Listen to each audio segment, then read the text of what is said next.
Tribunas, jumpa lagi bersama kami dalam acara Depok hari ini. Tribunas, semoga sehat selalu dan tetap jaga protokol kesehatan. Tribunas, saat ini kita bersama Kepala Dinas Pendidikan Kota Depok, Pak Wijayanto. Assalamualaikum Pak Wijayanto. Waalaikumsalam Bang Dudi, alhamdulillah sehat. Karena kita sudah prokes, kita sudah divaksin, kita pakai masker ya, Tribunas. Jaraknya juga cukup ya, 1 meter lebih ya, iya. Tribunas, Kota Depok merupakan kota pendidikan. Kenapa? Karena di Kota Depok banyak perguruan tinggi yang sudah merata pendidikan. Nah, ini bocoran dari Kepala Dinas Pendidikan Kota Depok.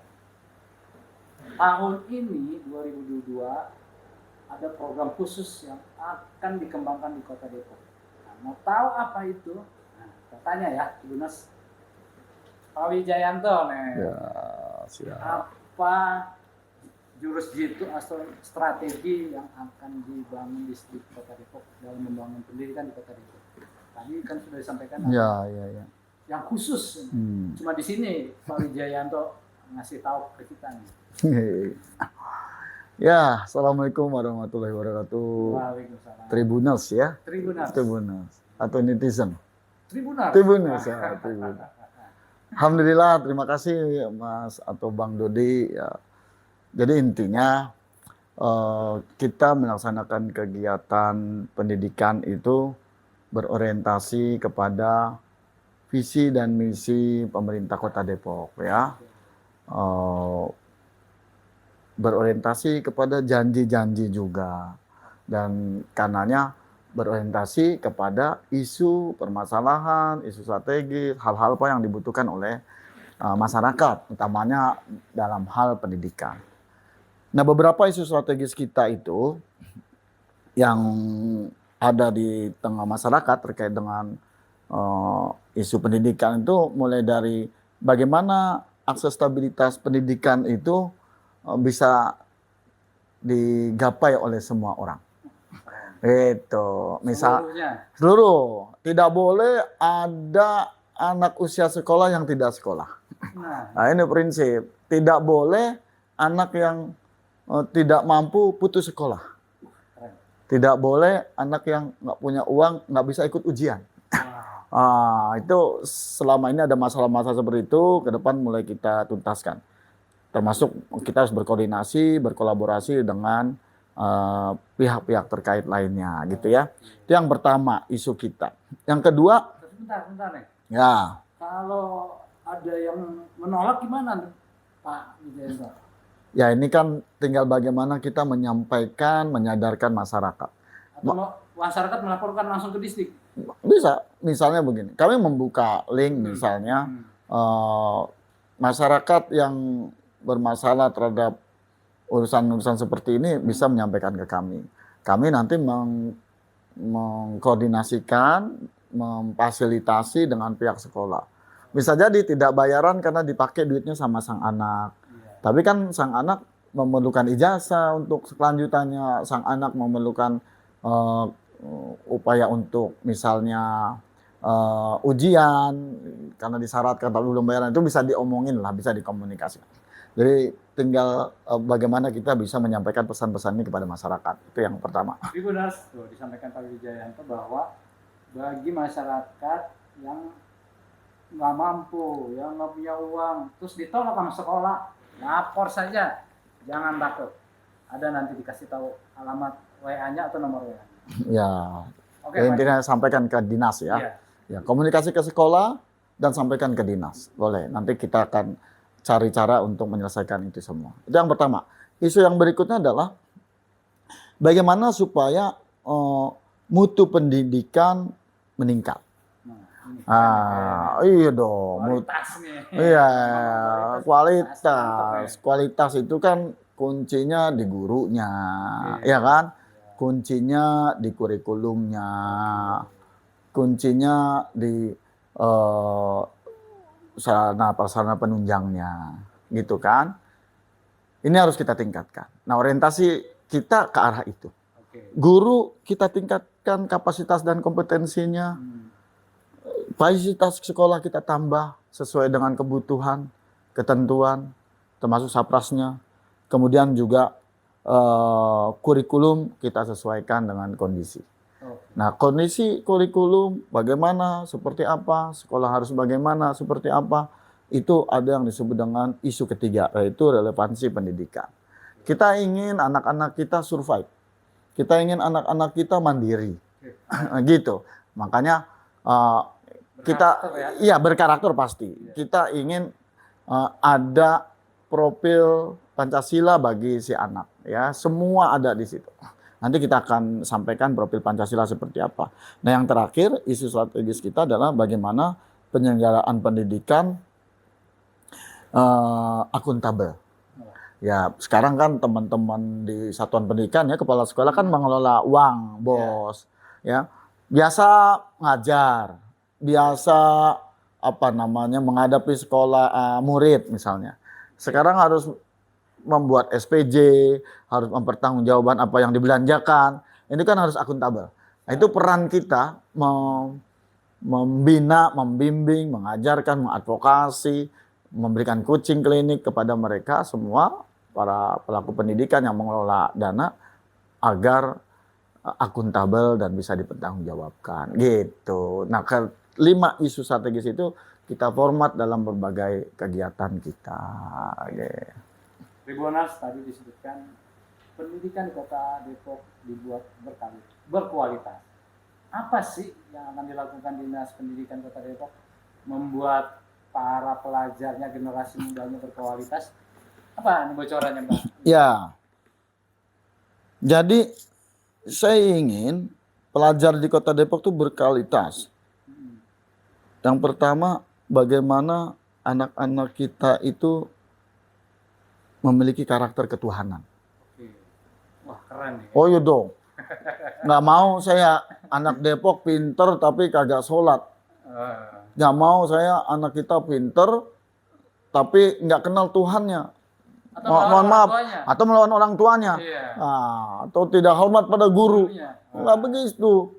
Karena kita bukan hanya mengajarkan kognitif, tapi juga perilaku dan karakter yang kita ajarkan. Itu yang pertama. Ketuhanan. Jadi ketuhanan maknanya makna luas, ya. Makna luas, nilai-nilai ketuhanan kan, menghormati orang tua, menghormati guru, itu nilai-nilai ketuhanan, ya. Pasti beribadah kepada Allah Subhanahu wa taala, Tuhan yang Maha Kuasa. Sekali lagi, ini tidak dibatasi agama tertentu. Semua sama. Monggo. Mau agama apapun taat pada agamanya. Karena agama akan mengajar, kalau ada agama yang tidak mengajarkan hormat sama orang tua misalnya segala macam, itu kan harus dipertanyakan. Jadi seperti itu yang pertama. Yang kedua, saya ingin anak-anak saya itu atau anak didik di Kota Depok itu memiliki karakter kebangsaan. Gitu. Jangan cinta tanah air. Oh, pasti. Harus cinta tanah air. Kenapa? Sejarah membuktikan, ya, kita bisa merdeka, kita bisa mengisi kemerdekaan itu karena kecintaan kepada NKRI. Anak kita harus tanamkan sejak kecil. Anak kita harus tahu pahlawannya siapa, harus tahu nilai-nilai bangsanya seperti apa, harus tahu upaya-upaya yang dilakukan untuk cinta kepada bangsanya itu seperti apa. Ya, jangan sampai anak kita lebih hafal lagu Korea daripada lagu Padamu Negeri misalnya, kan? Itu kan contoh simpel. Iya, benar-benar. Iya, anak kita tahu Osaki di negara Jepang bagian pulau apa, tapi nggak tahu Pulau Madura itu sebelah mana. Pulau Buton sebelah mana, harus tahu peta Indonesia. Itu bagian dari NKRI, ya, dan bahwa ada ratusan ribuan suku, bangsa atau katakanlah bahasa kita itu bisa dipadukan dalam NKRI. Itu yang kedua. Ternyata Pak Wijayanto capture, ya, perilaku pelajar. Iya, saya nggak mau, termasuklah kebangsaan tuh berarti kan istilahnya tidak tawuran. Nanti kita bahas seperti itu, ya. Yang ketiga, saya ingin anak-anak kita itu memiliki kecerdasan sosial. Ya, itu termasuklah jiwa gotong royong, saling membantu, tepos liro, toleransi segala. Sesama, ya. Iya, toleransi segala macam itu peduli. Nah, yang baru berikutnya kognitif, berpikir kritis. Ya, pinter lah gampangnya, pengen pinter. Tapi setiap anak berbeda kepintarannya. Setiap anak itu adalah orang istimewa, ya, di bidangnya masing-masing. Oh, istimewa, semua. Betul. Tidak bisa, tidak ada anak yang terbelakang. Saya sering mengisahkan kasus Thomas Alva Edison, ya. Dia dianggap paling bodoh dan kemudian sekolahnya mengeluarkannya dari sekolah, dikembalikan ke orang tua. Orang tuanya karena melihatnya anak istimewa, dia bilang bahwa sekolah nggak sanggup karena anak Anda terlalu pinter. Padahal terlalu bodoh. Dalam perspektif kognitif, akademik. Tapi ada hal lain. Dia anak kreatif. Puluhan tahun kemudian, jadilah dia tokoh dunia.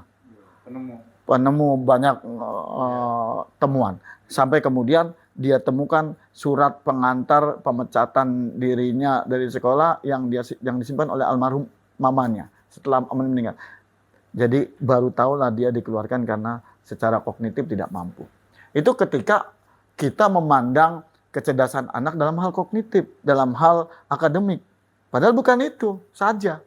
Ada kecerdasan lain, keistimewaan lain yang harusnya dilihat oleh guru, harusnya dilihat oleh sekolah, harusnya dilihat oleh lingkungan. Jadi si anak tidak boleh dibilang bodoh mata pelajaran fisika, padahal dia hebat dalam bergaul, padahal dia bisa jago dalam menulis, jago dalam main gitar misalnya. Itu hal yang harus dikatakanlah disadari oleh semua pihak, ya, pecinta atau yang memiliki kepedulian terhadap pendidikan. Mungkin orang tua harus mulai memahami kelebihan anaknya, ya.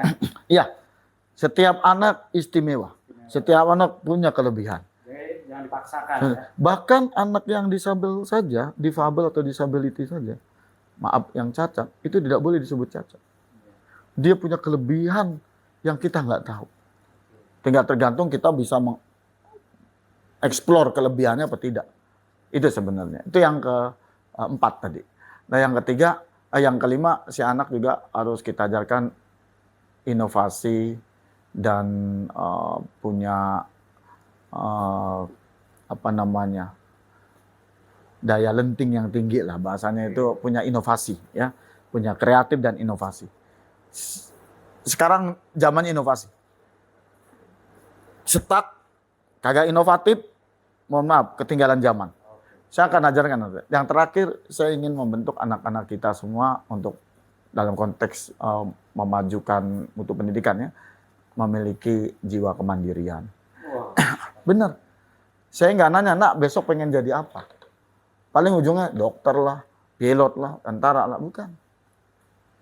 Itu oke. Itu profesi namanya. Tapi lebih dari itu. Bagaimana dia bisa menjalankan dan menyelesaikan hidupnya dengan sukses. Kalau saya hitungannya dua.